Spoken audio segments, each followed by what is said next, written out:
Nanette wants to know, will you please share some money tips? So today we're about to share with you 10 things we wish we knew about money when we were 20. As a former waitress and sugarcane farmer who went from making $400 a week living paycheck to $5.4 million in Amazon sales, we have learned so much about money that school never taught you. So today we're going to share mistakes that we made so that you don't have to make them for yourself. If you want your questions answered, drop it in the comments so we can feature you in our next video for next week. Make sure you stay until the very end because number 8 is the most important. Plus, we'll be sharing 11 product ideas that you can sell on Amazon to be financially free. What we are about to share with you today has the power to change your life. And here's proof. Our client, Jessica, used to teach at a small school in Cleveland. Teachers should get 6 figures, but she only made $33,300 with a master's degree. She couldn't afford her loan payments or her medical bills, so she quit.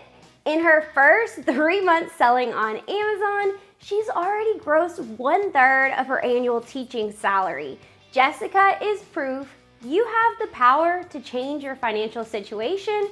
You just have to change what you're doing. Pretty inspiring, right? If you want to learn more, head to CajunMentorsMo.com for a free training. And since your time is money, let's get started.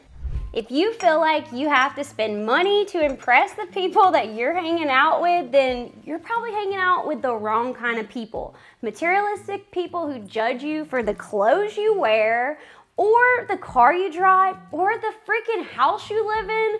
Red flag.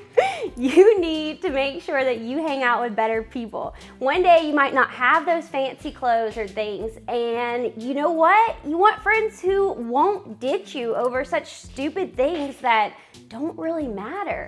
You deserve friends who like you for you, not things you have, because you're awesome.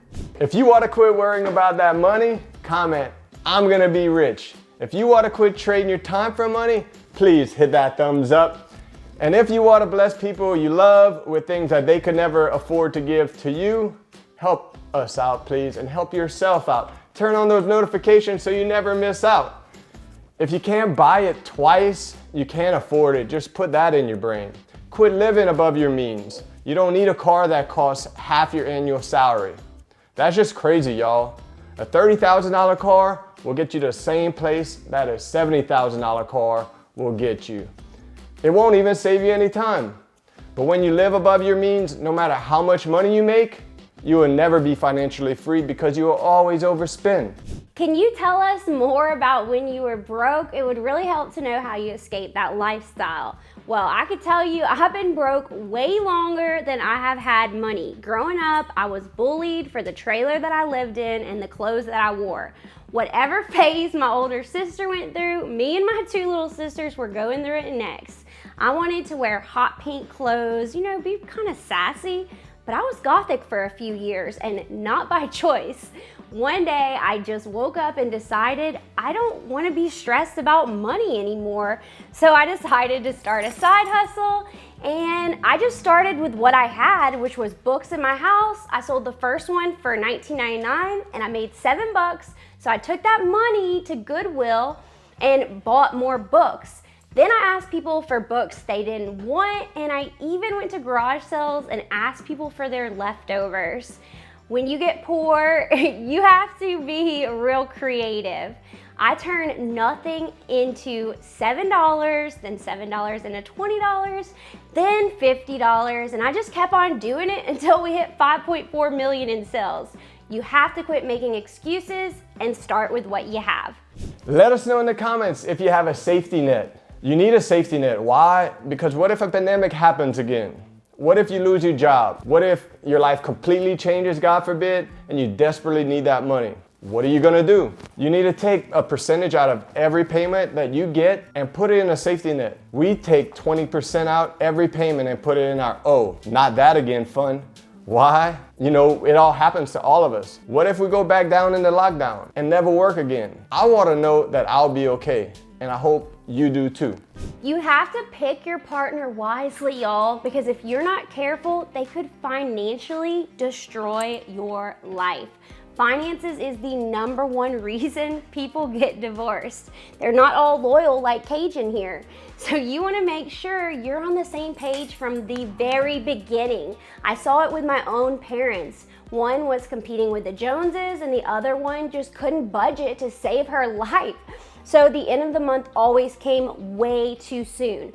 If your partner lives above their means, that's gonna cause you so much freaking stress. It will be detrimental to your happiness.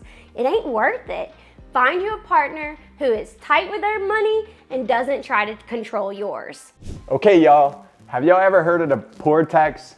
So when you go and buy one roll of toilet paper instead of a bulk, like 20 pack. When we were broke, we used to go and buy one roll. Now, when we could afford to buy in bulk, we do it because we save money. Imagine how many bottles of water you went to the convenience store and paid $3 for that one bottle of water, when you could have went to the grocery store for a 24 pack and paid $3. Y'all, go get that money and make sure y'all save that money in your pocket.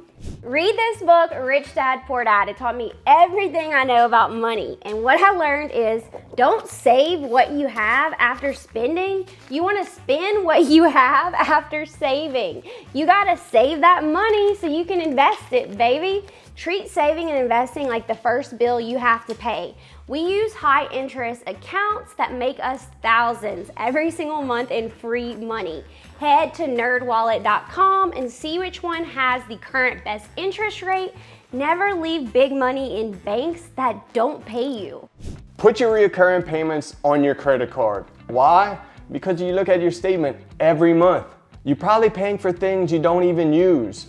Monitor your automatic payments because prices go up. What if you get an overcharge? Maybe that might actually be on your automatic payment and paying late fees that's hurting your credit. That's not good and we don't want that, so always monitor your bills that way. You don't have to take out thousands of dollars in loans to go to college. College won't guarantee you're successful or will be happy in life. Make sure you think long and hard if you want to actually do what requires a degree. Work while you are in school to avoid having to graduate with massive debt. Let me know in the comments, did you take out loans for college? Was it worth it? Are you happy now? I'd love to hear your thoughts. Since you stayed until the very end, we want to share 11 products we have sold so that it will open up your eyes to products that you can sell that you probably never even would have thought about before. You won't believe what makes you the most money on Amazon, so check it out here. Thanks for watching today's training on 10 things we wish we knew about money back when we were 20. If you like this video, hit thumbs up, and you definitely want to watch this one next because it's going to show you how to quit trading your time for money and be free to live life on your own terms. Now y'all, go make that money!